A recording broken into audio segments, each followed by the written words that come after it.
നിങ്ങളുടെ കയ്യിലിരിക്കുന്ന ഈ സ്മാർട്ട് ഫോണിൻ്റെ ഉള്ളിൽ ഇപ്പോൾ ഒരു നിശബ്ദ പോരാട്ടം നടക്കുന്നുണ്ടെന്ന് പറഞ്ഞാൽ നിങ്ങൾ വിശ്വസിക്കുമോ? ഒരു കാലത്ത് യുദ്ധം എണ്ണയ്ക്ക് വേണ്ടിയായിരുന്നെങ്കിൽ ഇനി വരാനിരിക്കുന്നത് ഈ ബാറ്ററിക്കുള്ളിലെ വെള്ളി വെളിച്ചത്തിന് വേണ്ടിയുള്ള പോരാട്ടമാണ്. എങ്ങനെയാണ് ഈ ചെറിയ ലോഹം നാളത്തെ ലോകത്തെ തന്നെ മാറ്റാൻ പോകുന്നത്?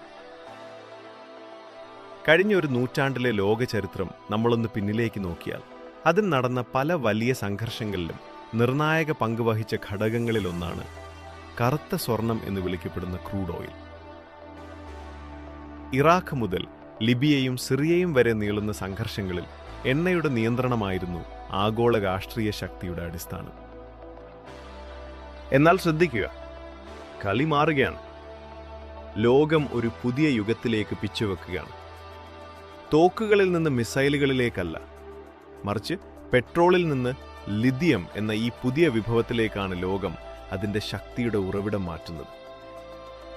ഇത് നിയന്ത്രിക്കുന്നവർക്ക് നാളത്തെ ടെക്നോളജി ലോകത്തെയും സാമ്പത്തിക ശക്തിയെയും സ്വാധീനിക്കാൻ കഴിയും.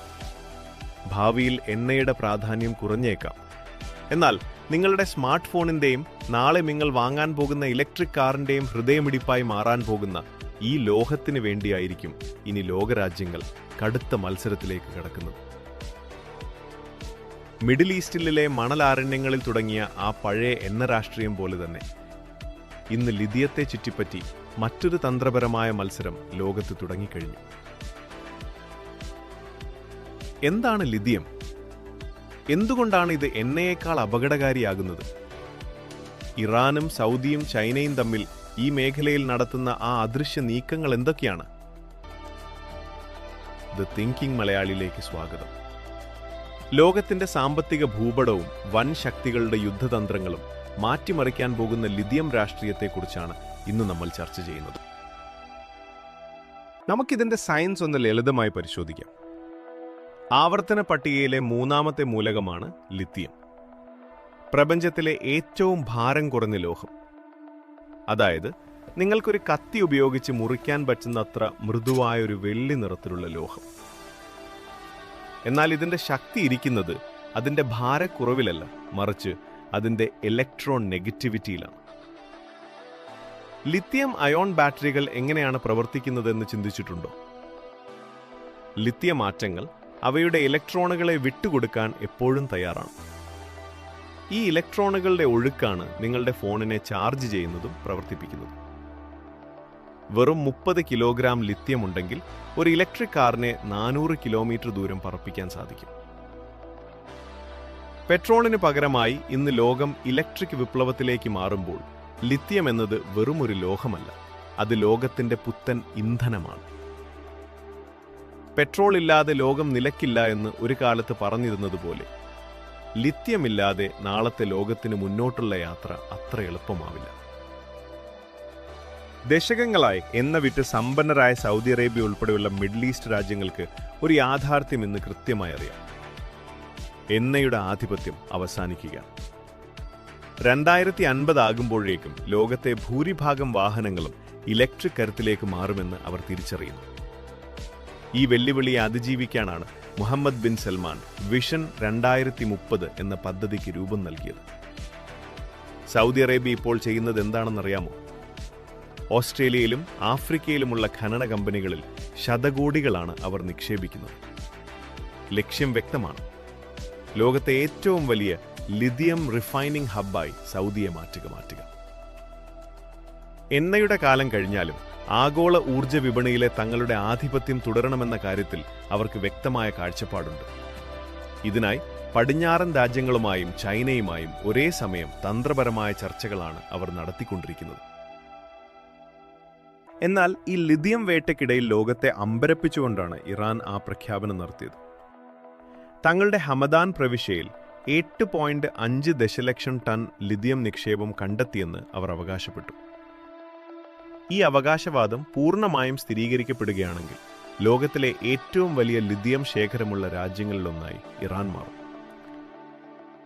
വർഷങ്ങളായി പടിഞ്ഞാറൻ രാജ്യങ്ങളുടെ സാമ്പത്തിക ഉപരോധങ്ങളിൽ ശ്വാസം മുട്ടുന്ന ഇറാൻ ലഭിച്ച ഏറ്റവും വലിയ സ്ട്രാറ്റജിക് ജാക്ക്പോട്ടാണിത്. ഇറാൻ ഈ ലിഥിയം ശേഖരം ചൈനയ്ക്കോ റഷ്യക്കോ കൈമാറുന്നത് അമേരിക്കയുടെയും ഇസ്രായേലിൻ്റെയും തന്ത്രപരമായ കണക്കുകൂട്ടലുകളെ വലിയ രീതിയിൽ സ്വാധീനിക്കും. മിഡിൽ ഈസ്റ്റിലെ പല നയതന്ത്ര നീക്കങ്ങൾക്കും സമാധാന ചർച്ചകൾക്കും പിന്നിൽ ഇത്തരം സാമ്പത്തിക താൽപ്പര്യങ്ങൾക്ക് വലിയ പങ്കുണ്ട്. ഇറാന്റെ ഈ പുതിയ നിധി ആഗോള വിപണിയിലെത്തുന്നതിനെ എങ്ങനെ നേരിടണമെന്നതാണ് ഇന്നത്തെ പല അന്താരാഷ്ട്ര ചർച്ചകളുടെയും കാതൽ. ലിഥിയം വേട്ടയിൽ നമ്മൾ കാണുന്ന മറ്റൊരു പ്രധാന വശം ബാറ്ററി റീസൈക്ലിംഗ് എന്ന ശാസ്ത്രമാണ്. ലിഥിയം ഖനനം ചെയ്തെടുക്കുക എന്നത് പരിസ്ഥിതിക്ക് വലിയ ആഘാതമുണ്ടാക്കുന്ന ഒന്നാണ്. 1 ടൺ ലിഥിയം വേർതിരിച്ചെടുക്കാൻ ഏകദേശം 2 ദശലക്ഷം ലിറ്റർ വെള്ളം ആവശ്യമാണ്. ഇവിടെയാണ് അർബൻ മൈനിംഗ് എന്ന ആശയം പ്രസക്തമാകുന്നത്. ഉപയോഗശൂന്യമായ ഫോണുകളിൽ നിന്നും ലാപ്ടോപ്പുകളിൽ നിന്നും ലിഥിയം വീണ്ടെടുക്കുന്ന സാങ്കേതിക വിദ്യയിൽ ആര് മുന്നിലെത്തുന്നുവോ അവരായിരിക്കും ഭാവിയിലെ യഥാർത്ഥ രാജാക്കന്മാർ. അമേരിക്കയും യൂറോപ്യൻ യൂണിയനും ഇന്ന് നേരിടുന്ന ഏറ്റവും വലിയ ആശങ്ക മറ്റൊന്നല്ല. എണ്ണയുടെ കാര്യത്തിൽ അവർക്ക് മിഡിൽ ഈസ്റ്റിനെ ആശ്രയിക്കേണ്ടി വന്നതുപോലെ ലിഥിയത്തിന്റെ കാര്യത്തിൽ ചൈനയ്ക്ക് മുന്നിൽ കൈനീട്ടേണ്ടി വരുമോ എന്നതാണ്. ലിഥിയം സപ്ലൈ ചെയിനിലും പ്രോസസ്സിംഗിലും ഇതിനോടകം തന്നെ ചൈന വലിയ ആധിപത്യം സ്ഥാപിച്ചിട്ടുണ്ട്. ഇതിനെ പ്രതിരോധിക്കാനായി ലിഥിയം ത്രികോണം എന്നറിയപ്പെടുന്ന അർജന്റീന, ബൊളീവിയ, ചിലി എന്നീ രാജ്യങ്ങളിലേക്ക് അമേരിക്ക തങ്ങളുടെ തന്ത്രപരമായ നീക്കങ്ങൾ ശക്തമാക്കിയിരിക്കുകയാണ്. ചുരുക്കത്തിൽ മിഡിൽ ഈസ്റ്റിലെ ഓരോ ചലനങ്ങളെയും ഈ ആഗോള ലിഥിയം മത്സരത്തിന്റെ പശ്ചാത്തലത്തിൽ കൂടി വേണം ഇനി നമ്മൾ വിലയിരുത്താൻ. ഇവിടെയാണ് ഇന്ത്യയുടെ പ്രസക്തി വർദ്ധിക്കുന്നത്. ജമ്മു കാശ്മീരിലെ റിയാസിയിൽ കണ്ടെത്തിയ 5.9 ദശലക്ഷം ടൺ ലിഥിയം നിക്ഷേപം ഇന്ത്യയുടെ ഭൗമരാഷ്ട്രീയ കരുത്ത് വൻതോതിൽ വർദ്ധിപ്പിക്കും. എന്നാൽ ഒരു വലിയ ചോദ്യം ബാക്കിയുണ്ട്. ഈ ലിഥിയം വേർതിരിച്ചെടുക്കാനുള്ള സാങ്കേതിക വിദ്യ നമുക്കുണ്ടോ? നിലവിൽ ലിഥിയം ബാറ്ററികൾക്കായി നമ്മൾ ചൈനയെയാണ് പ്രധാനമായും ആശ്രയിക്കുന്നത്. ഈ ചൈനീസ് ഡിപ്പെൻഡൻസി കുറയ്ക്കാൻ ശക്തമായ ഒരു ലിഥിയം ഇൻഫ്രാസ്ട്രക്ചർ ഇന്ത്യയിൽ കെട്ടിപ്പടുക്കേണ്ടത് അനിവാര്യമാണ്. ടാറ്റയെയും മഹീന്ദ്രയെയും പോലുള്ള ഇന്ത്യൻ വമ്പന്മാർ സ്വന്തമായി ബാറ്ററി പ്ലാന്റുകൾക്ക് തുടക്കമിടുന്നത് ഈ ലക്ഷ്യം മുൻനിർത്തിയാണ്. സയൻസും ജിയോ പൊളിറ്റിക്സും ഇവിടെ ഒന്നിക്കുകയാണ്. ലിഥിയം അയോൺ ബാറ്ററികൾക്ക് പകരമായി സോഡിയം അയോൺ അല്ലെങ്കിൽ സോളിഡ് സ്റ്റേറ്റ് ബാറ്ററികൾ വരുമോ എന്നതിനെക്കുറിച്ചും വലിയ തോതിൽ ഗവേഷണങ്ങൾ നടക്കുന്നുണ്ട്. കാരണം ലിഥിയം പരിമിതമായ ഒരു വിഭവമാണ്. ഭാവിയിൽ ലിഥിയത്തിന് പകരം കടൽ വെള്ളത്തിൽ നിന്ന് സമൃദ്ധമായി ലഭിക്കുന്ന സോഡിയം ഉപയോഗിക്കാൻ കഴിഞ്ഞാൽ ഈ ആഗോള യുദ്ധത്തിന്റെ ഗതി തന്നെ മാറിയേക്കാം. എന്നാൽ അടുത്ത 20 വർഷത്തേക്ക് ലിഥിയം തന്നെയായിരിക്കും ലോകത്തിന്റെ നിയന്ത്രണ രേഖ. മിഡിൽ ഈസ്റ്റിലെ ഇപ്പോഴത്തെ സംഘർഷങ്ങൾ നിരീക്ഷിക്കുമ്പോൾ നമ്മളൊന്ന് ശ്രദ്ധിക്കണം. ഇറാനിലെ ആ ഭീമൻ ലിഥിയം നിക്ഷേപം പുറത്തെടുക്കാൻ ചൈനീസ് എഞ്ചിനീയർമാർ അവിടെ എത്തുമോ? അങ്ങനെ സംഭവിച്ചാൽ അത് അമേരിക്കയുടെ തന്ത്രപരമായ നീക്കങ്ങളെ എങ്ങനെ ബാധിക്കും? ഓരോ തവണ നിങ്ങൾ ഫോൺ ചാർജ് ചെയ്യുമ്പോഴും ഓരോ ഇലക്ട്രിക് വണ്ടി റോഡിലിറങ്ങുമ്പോഴും നമ്മൾ അറിയാതെ തന്നെ ഈ ആഗോള രാഷ്ട്രീയത്തിന്റെ ഭാഗമാവുകയാണ്.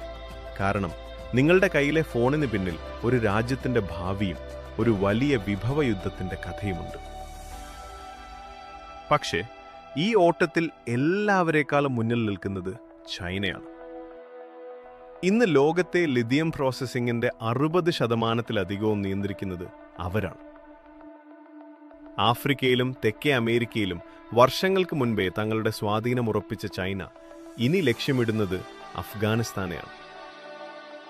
അവിടുത്തെ വമ്പിച്ച ലിഥിയം ശേഖരം കൂടി കൈക്കലാക്കിയാൽ ലോകത്തെ ഊർജ വിപണി ചൈനയുടെ കൈപ്പിടിയിലൊതുങ്ങും. അഫ്ഗാനിസ്ഥാനെ ലിഥിയത്തിന്റെ സൗദി അറേബ്യ എന്ന് ചില റിപ്പോർട്ടുകൾ വിശേഷിപ്പിക്കുന്നുണ്ടെങ്കിലും അവിടുത്തെ യഥാർത്ഥ സാധ്യതകൾ ഇപ്പോഴും പൂർണ്ണമായി തെളിയിക്കപ്പെട്ടിട്ടില്ല. എന്നിരുന്നാലും അമേരിക്കയുടെ പിന്മാറ്റത്തിന് പിന്നാലെ താലിബാൻ ഭരണകൂടവുമായി വലിയ ഖനന കരാറുകളിൽ ഒപ്പിടാൻ ചൈന നീക്കങ്ങൾ നടത്തുന്നുണ്ട്. മിഡിൽ ഈസ്റ്റിലെയും സെൻട്രൽ ഏഷ്യയിലെയും ഈ ലിഥിയം നിക്ഷേപങ്ങൾ കൂടി ചൈനയുടെ കൈപ്പിടിയിൽ ഒതുങ്ങിയാൽ ഭാവിയിൽ അമേരിക്കയ്ക്കും യൂറോപ്പിനും മേൽ വലിയ സാമ്പത്തിക സമ്മർദ്ദം ചെലുത്താൻ അവർക്ക് സാധിച്ചേക്കാം. ഇതൊക്കെ വലിയ രാജ്യങ്ങളുടെ പ്രശ്നങ്ങളല്ലേ എന്ന് കരുതാൻ വരട്ടെ. മിഡിൽ ഈസ്റ്റിലെ ലിഥിയം രാഷ്ട്രീയത്തിലൊരു മാറ്റമുണ്ടായാൽ അതിന്റെ ആഘാതം നിങ്ങളുടെ പോക്കറ്റിലുമുണ്ടാകും. ഫോണുകളുടെയും ഇലക്ട്രിക് വണ്ടികളുടെയും വില നിശ്ചയിക്കുന്നത് ഈ ലിഥിയം ബാറ്ററികളാണ്.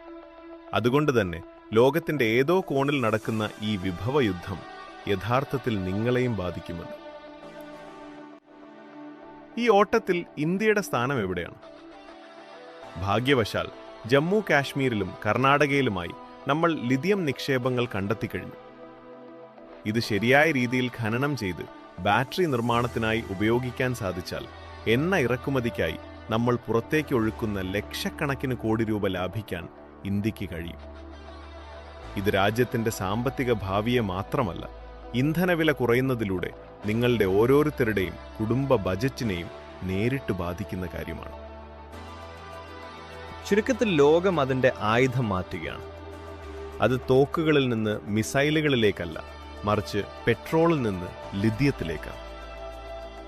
എണ്ണപ്പാടങ്ങൾ കത്തിയെറിഞ്ഞ ഒരു നൂറ്റാണ്ട് നമ്മൾ കണ്ടുകഴിഞ്ഞു. ഇനി ലിഥിയം പോലുള്ള വിഭവങ്ങളെ ചൊല്ലിയുള്ള പുതിയൊരു ആഗോള മത്സരത്തിലേക്കാണോ ലോകം നീങ്ങുന്നത്? കാലം കാത്തുവെച്ച ഉത്തരം എന്താണെന്ന് നമുക്ക് കാത്തിരുന്നു തന്നെ കാണാം. ഈ ലിഥിയം പോരാട്ടം പോലെ തന്നെ ആഗോള സാമ്പത്തിക വ്യവസ്ഥയെയും നിങ്ങളുടെ അടുക്കളയെയും നേരിട്ട് ബാധിക്കുന്ന ഒന്നാണ് ഹോർമുസ് കടലിടുക്കിലെ സംഘർഷങ്ങൾ. വെറും 34 കിലോമീറ്റർ മാത്രം വീതിയുള്ള ആ കടലിടുക്ക് ഒന്നിടുക്കൊന്നടഞ്ഞാൽ നിങ്ങളുടെ ജീവിതം എങ്ങനെ നിശ്ചലമാകും? അതറിയാൻ എന്റെ ഈ വീഡിയോ കാണുക. ചിന്തിക്കുന്ന മലയാളികൾക്കായി ഈ അറിവുകൾ പങ്കുവെക്കുന്നത് തുടരും. സബ്സ്ക്രൈബ് ചെയ്യാൻ മറക്കണ്ട. അടുത്ത ശനിയാഴ്ച രാവിലെ 8:30 വീണ്ടും കാണാം. നന്ദി.